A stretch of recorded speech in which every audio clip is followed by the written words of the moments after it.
আল্লাহ আমার সৃষ্টিকর্তা, আল্লাহ আমার সবার কাছে প্রিয় যিনি তিনি আমার রব। দুনিয়া করব সবাই আল্লাহর ইবাদত, দুনিয়া করব সবাই আল্লাহর ইবাদত।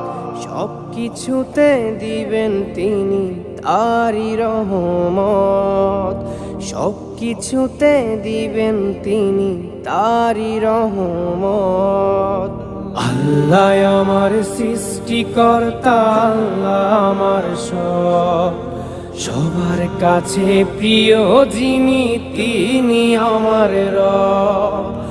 আল্লাহ আমার সৃষ্টিকর্তা, আল্লাহ আমার সবার কাছে প্রিয় যিনি